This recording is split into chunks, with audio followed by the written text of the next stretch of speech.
Kita lanjutkan dialog saya ini ke Mas Riko. Mas Riko, kalau misalnya dari Binokular Data Analitik itu artinya persaingan yang tidak terlihat di dalam debat itu seberapa pengaruhnya membuat para netizen ini tidak puas dengan debat kemarin? Ya, itu kembali lagi berangkat dari gap ekspektasi yang diharapkan sebelumnya. Nah, kalau di debat kedua nanti tidak ada saling adu gagasan yang sifatnya lebih ini ya, lebih mengurai diskursus lagi ataupun bahkan menyerang satu sama lain tapi tidak dalam konteks karakteristik personal, itu seharusnya bisa memantik menggugah ketertarikan dari netizen itu sendiri.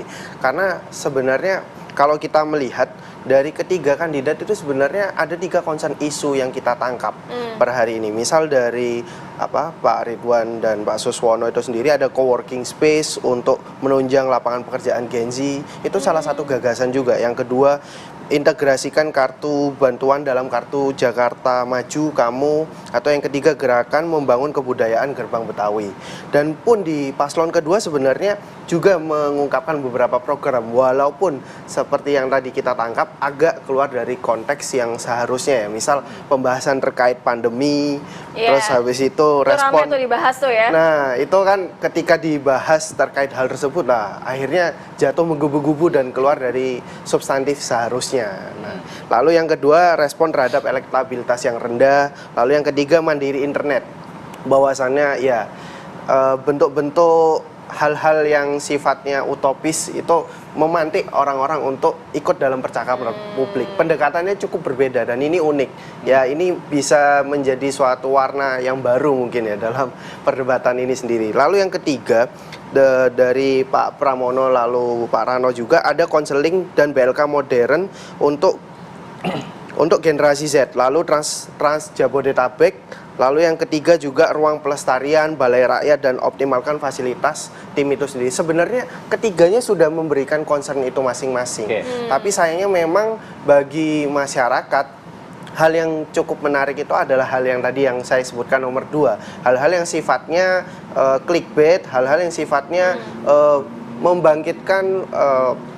membangkitkan pemikiran-pemikiran yang tidak umum. Nah, pendekatan dari Pak Dharma itu sebenarnya cukup menjadi perhatian. Itu dibuktikan dari apa?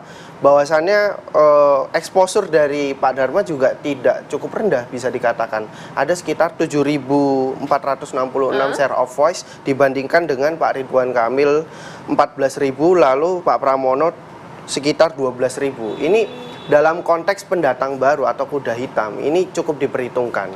Dan juga dalam konteks dimension oleh media tidak ada yang dominan bahwa di sini Pak Ridwan 800-an, Pak Dharma 700-an hingga Pak Pram 800-an itu membuktikan bahwasannya ketiganya mendapatkan ruang yang secara adil dalam konteks publik itu sendiri. Baik, saya ingin ke Bu Mira dulu deh, Bu Mira. Kalau kita lihat exposure-nya sebenarnya sudah tinggi untuk pendatang baru sebagai kuda hitam ini cukup bisa diperhitungkan. Tapi kemudian konteks yang dibicarakannya, tapi masih keluar nih dari konteksnya. Nih, bagaimana kemudian Pak Dharma punya strategi untuk bisa mengembalikan lagi ke jalurnya agar yang dibicarakan bukan kontroversinya, tapi memang program-program yang dibawa.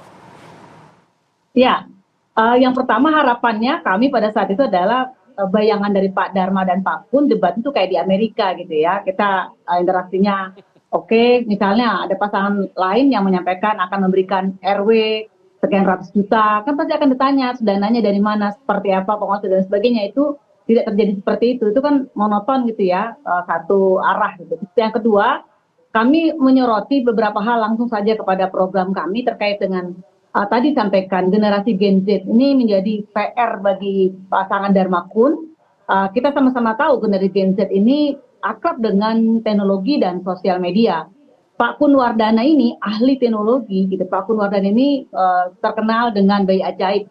Bisa dibayangkan sekolah dasar hanya dilalui 2 tahun, lalu SMP-nya 1 tahun, begitu pula SMA, dan kemudian mendapatkan S1 kurang lebih di umur 15 tahun gitu. Nah, artinya ini sudah ada modal nih Pak Kun, dan Pak Dharma pun nggak kalah cerdasnya ya dari sisi IQ-nya gitu. Jadi ini 2 orang ini, Dharma Kun ini punya modal untuk meng-create kawan-kawan Gen Z. Apalagi Pak Dharma Kun sudah akan punya program menggratiskan internet 100 Mbps per keluarga.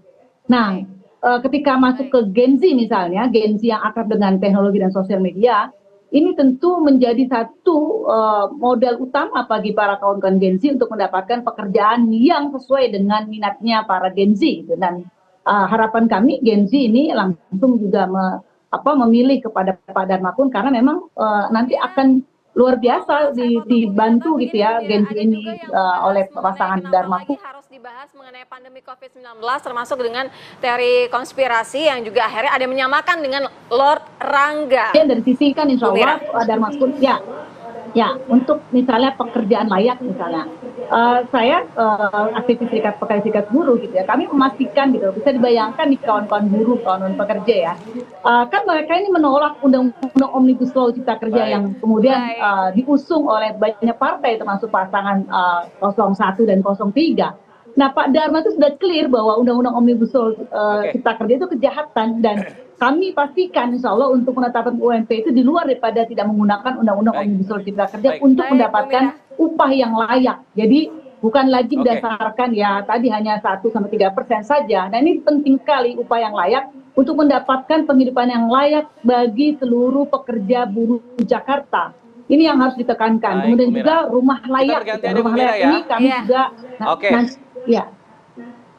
Oke, kita bergantian dulu ya. Tadi program-program sudah disampaikan oleh Bu Mira terkait Darmakun. Tadi juga sempat menyenggol juga soal 200 juta per RW. Dan itu ternyata menjadi salah satu top of mind sentimen negatif yang didapat oleh Binokular juga ya. Bahwa ada sentimen negatif untuk RK Suswono ini terlalu banyak kartu sakti katanya. Kendala penyandang disabilitas di Bandung yang kemudian jadi persoalan. Lalu kemudian ada anggaran 200 juta per RW yang kemudian jadi sorotan juga. Ini sebenarnya jadi top of mind juga di sentimen negatif. Ada beberapa hal. Satu, justru Pak Ridwan Kamil dan Suswono hadir dengan satu kartu untuk semua sebenarnya. Makanya ada kartu maju sebenarnya. Jadi nggak usah nanti KJP, kartu pintar, Jakarta ribet.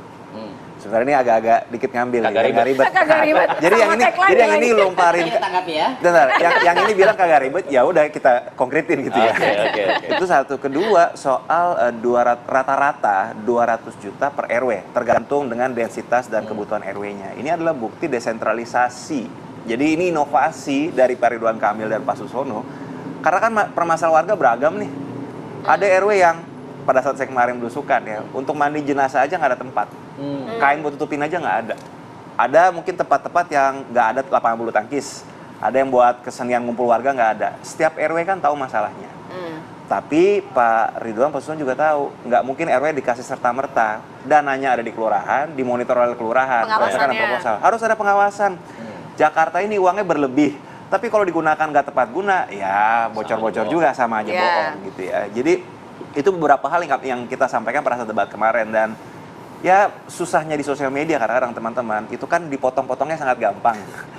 Kalau orang udah nggak suka dapat potongan yang kecil, ya itu resiko. Inilah dinamika dalam demokrasi ya. Tapi kami yakin kalau dilihat secara utuh masyarakat akan mengerti kok sebenarnya inovasi dan keinginan dari Ridwan Kamil dan Suswono untuk menghadirkan pembaruan di Jakarta itu betul-betul ada. Silakan, Mas Aris sudah siap-siap menanggapi. Silakan Mas.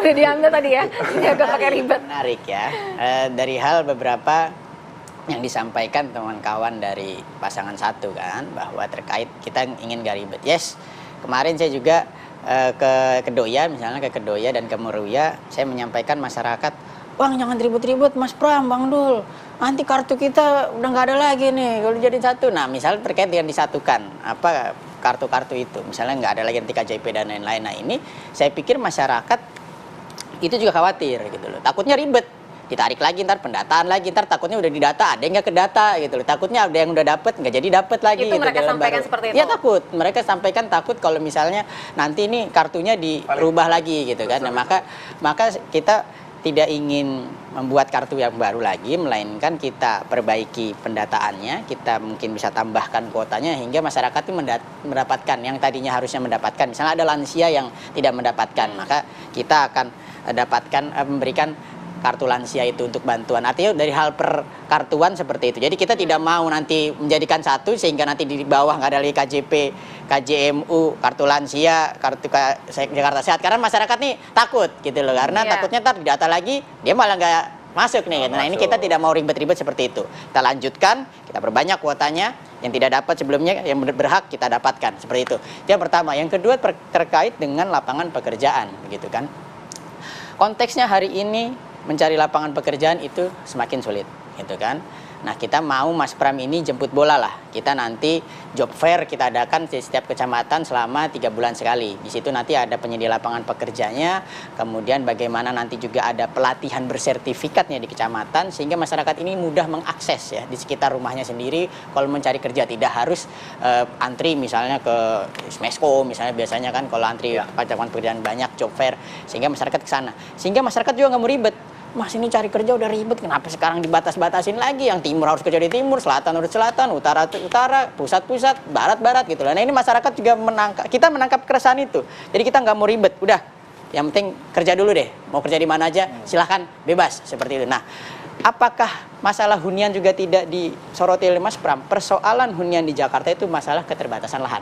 Yes, betul. Kita harus melakukan hunian-hunian vertikal. Kalau misalnya di paslon 1 ada hunian vertikal yang direncanakan di atas stasiun-stasiun, kami juga berencana misalnya hunian-hunian vertikal ini nanti bisa nggak sih di kelurahan, di kantor kelurahan, dan di kantor kecamatan. Bayangkan kalau kecamatan saja ada 44 kecamatan. Lalu satu kecamatan misalnya ada 2 tower ya, 2 tower rumah vertikal ya, rumah susun yang kita tentu saja fasilitasnya bagus, kemudian lebih modern dan terjangkau harganya, dan di bawahnya itu nanti ada kantor kecamatan untuk pelayanan publik. Saya rasa masyarakat Jakarta insya Allah mudah-mudahan tidak lagi kesulitan pekerjaan, tidak lagi kesulitan. Ini programnya saling mengkomplementer ini, harusnya ada berkolaborasi. Ini yang mantap. Ngasih kode loh, Nah, dari drone emprit, ya. dari drone emprit seperti apa Mas Nova, untuk kemudian apakah dengan program-program yang sudah banyak ditawarkan ini, apakah masih ada harapan yang sebenarnya belum tergambar dalam program-program dari 3 paslon ini? Tapi dijawab saja dah ya Mas ya. Kita jeda dulu. Kami kembali saat lagi. Tahu di sini apa kabar Indonesia Pagi.